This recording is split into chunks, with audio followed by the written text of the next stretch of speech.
Welcome. This is ActiveSpirituality.life. It is a weekly forecast program with astrology and a guided meditation activation to help you make the most of your week. It's run by Pamela Cucinell, that's me, the astrologer, and Suzy Meszoly, Master Healer. We invite you to find out more about our individual work. Suzy Meszoly, SuzyMeszoly-healer.com, or insightoasis.com for astrology. You can also find both of us at activespirituality.life, and we look forward to your joining us every week. Please share with your friends. Ooh, welcome to spring in the Yes, indeed. This is week 12 of 2023 with Pamela Cucinell and Suzy Meszoly. Pam's going to let us know all about March the 20th, 2023. That week, I will jump back in for our meditation. And welcome to spring in the Northern Hemisphere.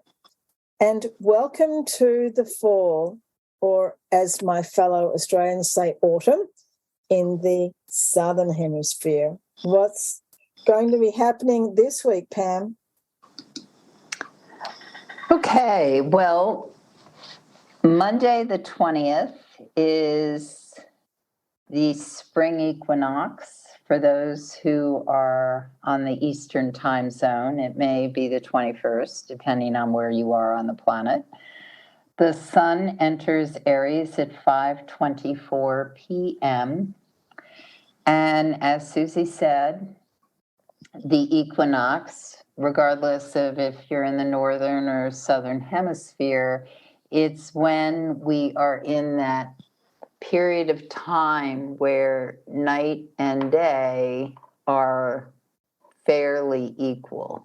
So northern hemisphere spring, southern hemisphere autumn, but astrologically, it's a day of balancing those two pieces of self, the ego manifestation, self-expression, and the lunar emotional body. Now, obviously, we ideally work with this every day of the year, but on the equinoxes, it is an opportunity to really experience that. And it's good to note where is Aries in your personal horoscope. For some of us, we may have no planets or angles in the sign of Aries, but nonetheless, there is a piece of that energetically within you, the same way all our DNA is pretty much the same, except for a little tweaking here and there, which makes us the unique people each of us is. But we are human. We are all part of a organism, an entity that is the human being. And on the 20th, on the equinox, we can access that piece that's about igniting, that sense of starting something new, that sense of doing a venture or enterprise that no one has ever done before, perhaps in your family or your lineage or your school or the people around you. And it can be a total spiritual trip. It doesn't have to be anything that you actually embark upon. Some of us are not very cardinal people. We aren't people who start things. We're much easier energetically with picking up a yoke someone else has dropped and running with that or moving slowly with that.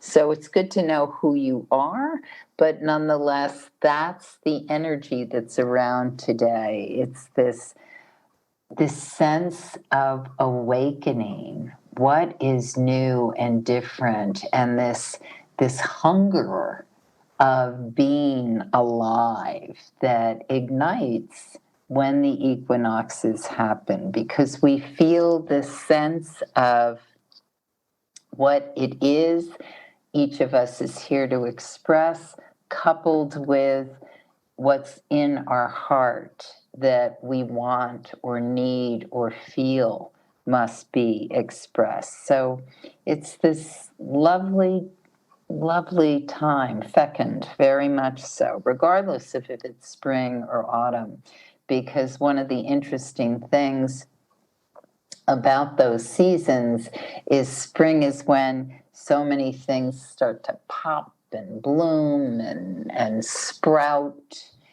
And autumn is when everything seems to die or go within. But actually, what's happening is it is creating this rich loam in the soil that then allows for spring. So each needs the other. And that's part of the mirroring, the balancing that we can tap into on this day. This is a very charged spring equinox. Every time we have an equinox, yes, the sun is at 0 degrees Aries, but the other planetary pictures that are in the sky give us the tone of actually the zodiacal year, if you will, certainly over the next 6 months until we hit the next equinox. And so this one, as it has the moon in the sign of Pisces, is speaking about what is it that needs to end in order for something new to begin. The piece about Piscean energy that I really, really love is that it can be so aware of how you need one to feed the other. If you look at one of the most iconic symbols of Pisces, it's the two fishes intertwined in a way that echoes the yin-yang symbol, where one fish head is moving towards the other fish's tail and vice versa. So it has this synastry to it, where there's a coupling that needs each piece. And one of the things that makes this particular equinox day so charged is that it is the dark of moon, because the new moon occurs on the 21st, and it occurs exactly at 1:23 p.m. Eastern Time. So the equinox happens not quite 24 hours before the new moon. And so we're in this window of dark of moon energy as we lean towards that new moon that really is asking us to use what we've composted, what we've learned from, what the phrase let go is about. Those of you who've listened to me for a while know that I don't really align with that phrase let go, because to me nothing's ever really created or destroyed. We're working with energy. So yes, I certainly have. I've been through lots of Pluto transits. I have learned to surrender to the universe things that I have learned I can't control. And this isn't easy. I come from a long lineage that doesn't want to admit a lack of control. And so that piece, I can't really say I've let go of totally. I do like to take charge and be in control and have things run the way they're supposed to run. But when things start to not go the way I thought they were going to, I have had to learn to, yes, let go of that sense of control, but also to allow it to mutate, to transform into a way of, I prefer to think of it as swimming with the universal forces, because I refuse to believe, and I do, I refuse to believe that outcome or intention may not be what I design or desire, but it may not necessarily go the way I thought it was going to, or happen in the timeline that I thought it was going to. And I think that's the piece about how I look at this kind of energy as being more about composting than having it just go away. Doesn't really go away. It's more, okay, as the boomerang sends back, am I going to let it sail by? Am I going to catch it? Am I going to let it fall to the ground?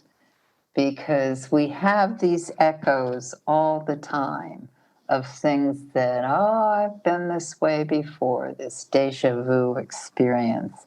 But how we deal with it is the beauty of the transformation. And that's what's available to us, I believe, on this dark of moon threshold before we get to that new moon. What is coming up in your awareness, your inspirational field, your what you want to do with this new beginning spark that may be charging through you? So that when we get the extra juice of that new moon that happens on Tuesday, the 21st, then we can take that and really allow it to be the resource, the fuel that gets us to the next leg of where we want to go. So the moon goes void, of course, on the 21st at 11:58 a.m., setting up a very nice morning for everything we want to put in place before we move into that new moon. Now, the thing to note on this morning is that some of us may be angry. Some of us may encounter anger. Some of us may feel a sense of frustration. Once again, take that energy and use it as fuel, not in a toxic way, not in a destructive or punitive way, but see whatever it is, recognize it for what it is, perhaps a reaction that's about injustice or an old grievance or something that's just darn wrong. Recognize it for what it is and then say, okay, I see that I'm being activated in this way. So how can I use that chi, that impulse, that desire to be effective in the way I want it to be effective? And it might mean sitting on it, because that moon hasn't entered Aries until 12:01 p.m. So once that happens, then we're heading towards the new moon that happens at 1:23 p.m. And we are in this surge of really, really moving forward. Whew. Usually with a new moon, the counsel is to don't necessarily run out the gate and start everything blazing, but that might be really hard to do with this particular new moon because it is so revved up. And especially for those of us with a lot of fire or air in our horoscope, we just may feel the burn. If we can tone it on Tuesday, the 21st, and then go full throttle on the 22nd, yay. One of the things about the 22nd that looks so charged is that the moon is making a lovely picture with Jupiter, not something you'll necessarily see in the sky, but it basically brings a lot of beneficial energy into things that are happening. And so what I see happening with that is the making the connections, like lining up the dots, having things start to really move. And so we want to be poised so that we can take action in the way that we would like to. So that's why it's important before we get to that point on Wednesday, the 22nd, where we've made sure that everything's in place to move as quickly and decisively as we would like to. And that might mean that we have to start really moving early in the week, but boy, Wednesday, really, really dynamite day. Thursday, the 23rd, also an excellent, excellent day. These are days of action. So for those of us who have plans, who know where we want to go, who feel like we're prepared, they can be very strong days. Thursday, the 23rd, Pluto enters the sign of Aquarius. And I've been writing about this. I have a podcast about this.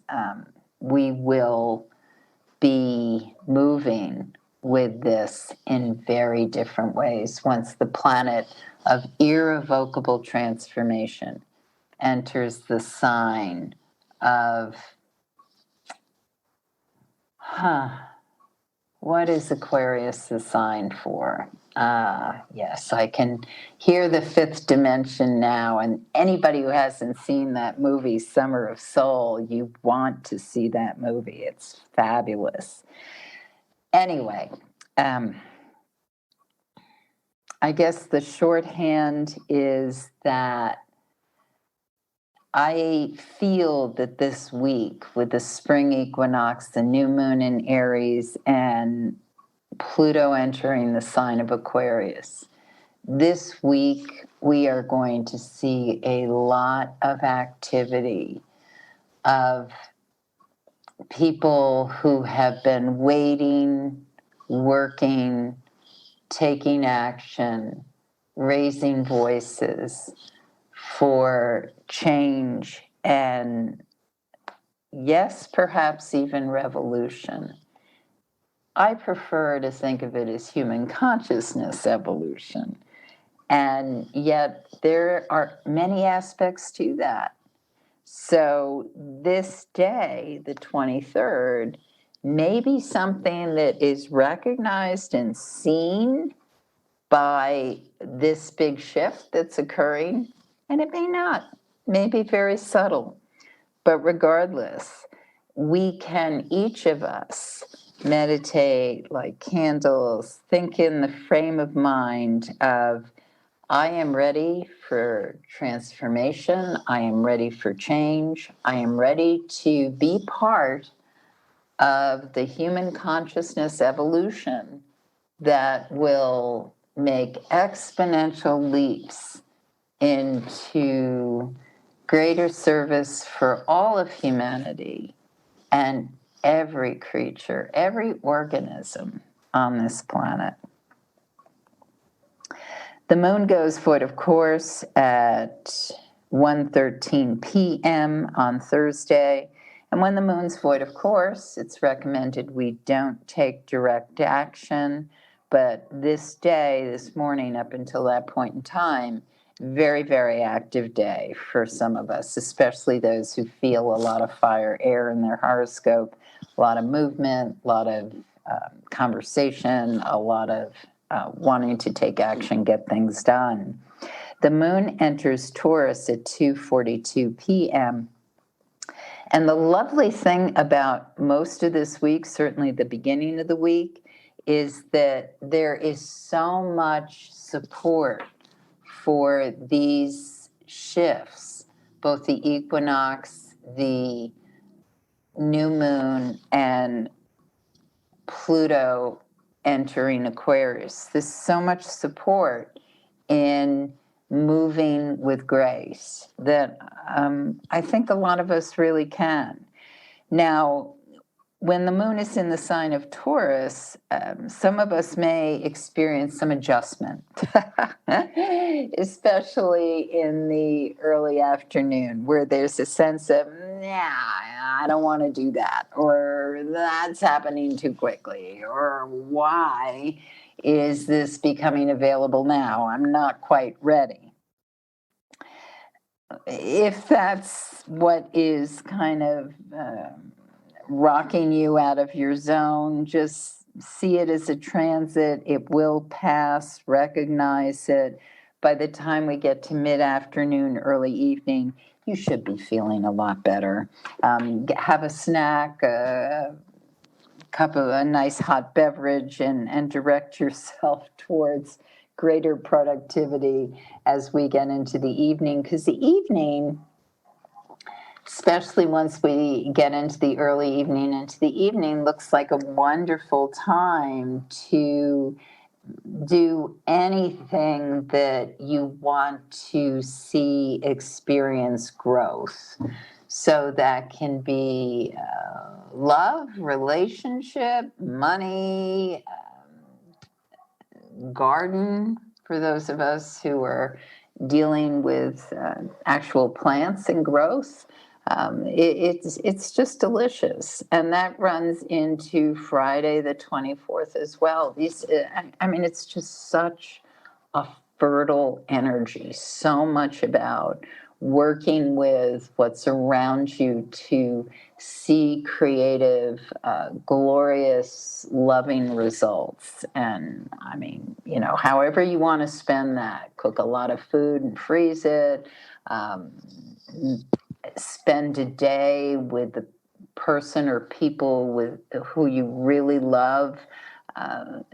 Do things that are from the heart and very much about just growth and creativity. Saturday the 25th, the moon goes void, of course, at 12:19 p.m. Still has that lovely, creative, romantic, delicious juice that we experienced the day before. And always, I like to emphasize, start with self-love. Always start with self-love, because sometimes it's as simple as allowing yourself the time to do what you really, really want to do. Perhaps with whom you want to do it with, but start with, what would give me great pleasure as of Thursday night, all day Friday, and Saturday morning? Fabulous. That's a big piece of time. So the moon goes void, of course, at 12:19 p.m. It enters Gemini at 8:42 p.m. So I see this afternoon as being a really good time to restore your body. Rest, eat foods that are good for you, absorb cultural things or nature things that help to restore you. Moon enters Gemini at 8:42 p.m. And once it's in the sign of Gemini, that evening and the next day are going to probably feel a little, I'm not sure where I am in space. So I would say the best way to deal with this is to give yourself some rest time, explorative time. I would not put a lot of pressure on myself over these days unless, sometimes we have to. We're taking care of somebody or something.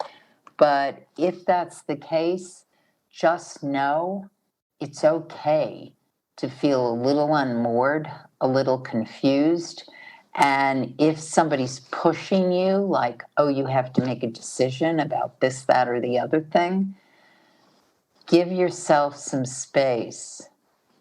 Do not let yourself be forced.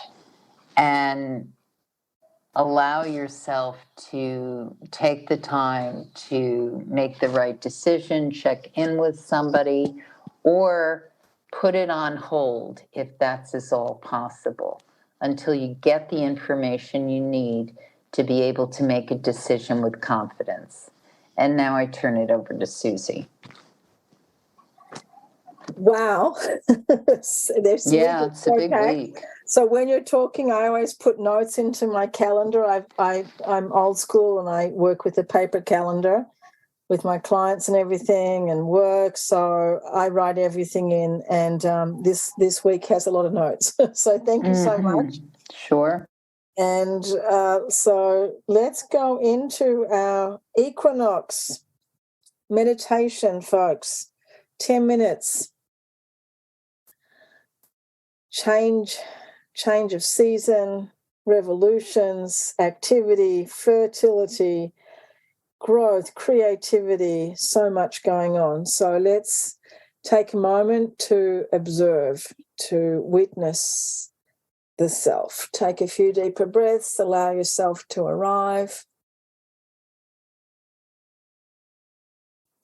And as you feel yourself just settling into place,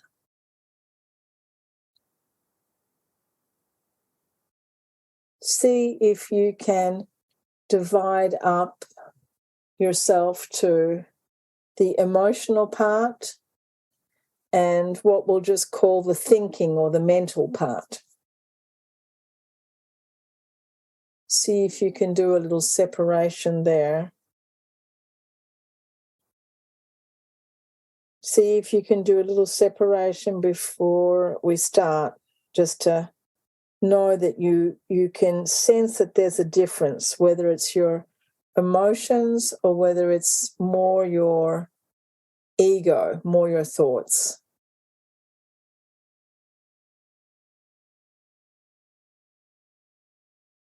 And you can perhaps, if you're a visual person, do a little diagram for that. Or just notice where it comes from in your body. For some people, they feel their emotions come more from their gut or from their chest rather than from their head. And they think of their head as that's where those very rational thoughts come from. And just start to observe. We're observing the self. And so much growth, so much spiritual growth, which of course leads to our intellectual growth and our emotional growth, comes from this type of observation, type of witnessing, this type of examination of the self.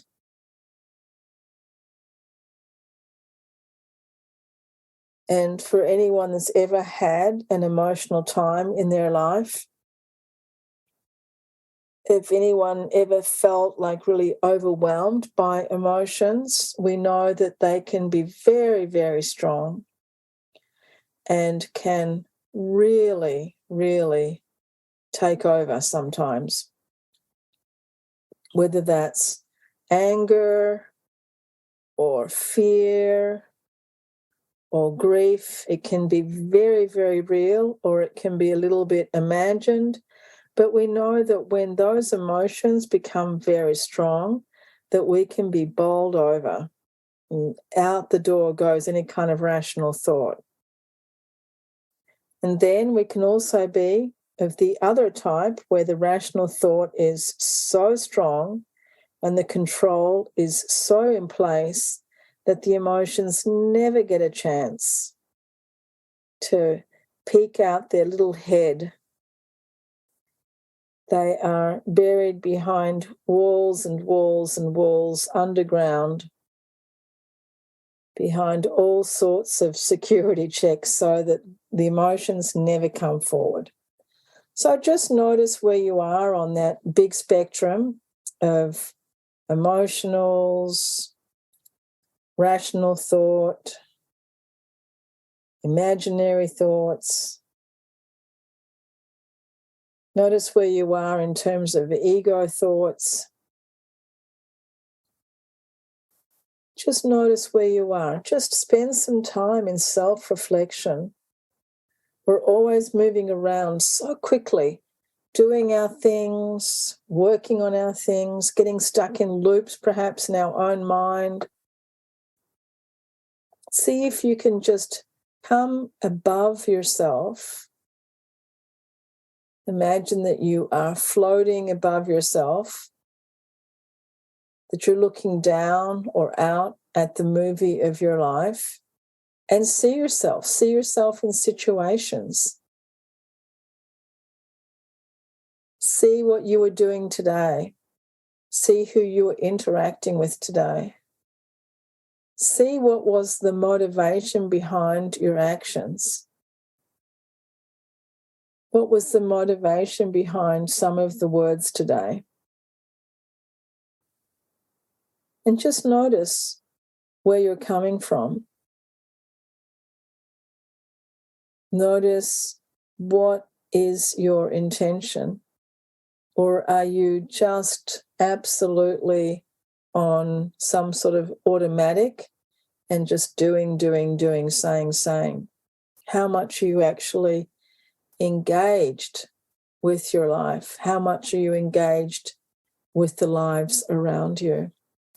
Again, all we're doing is observing. There's no judgment here. Right now, there's no call for action. It's just having a look. Having a look at myself. Having a look at myself during this time of tremendous energy, this time of revolution. What happens outside of us, what happens outside of this being, outside of this mind, is related to us. All of us human beings here, with our minds, with our thoughts, with our emotions, we are creating this world together. We are creating it in every single moment. And in every single moment, we're creating what's going to be happening next. In the next minute, in the next year, and if we go there, in the next lifetime. So what am I creating now? Who am I? What can be done? What can I do to make all of this that is perhaps not working for me or for others, what can I do to end the suffering? What can I do from within me, right within me? Everything within me, what can I do? Because really the only thing that we can do is within ourselves. And that self then amplifies out into the universe and things happen. So as we observe the self, being gentle, graceful, and kind, not judgmental, just recognizing and seeing and witnessing what I would like to do differently, how I would like to be differently, and allowing this time of tremendous change on our planet, this time, this week of equinox and revolution and activity, this time of very powerful, fertile energy of growth and creativity. Let it be in me. Let me change. Let me be a vehicle of change. How can I change my views, my perceptions, my understandings, my concepts? How can I change my perception?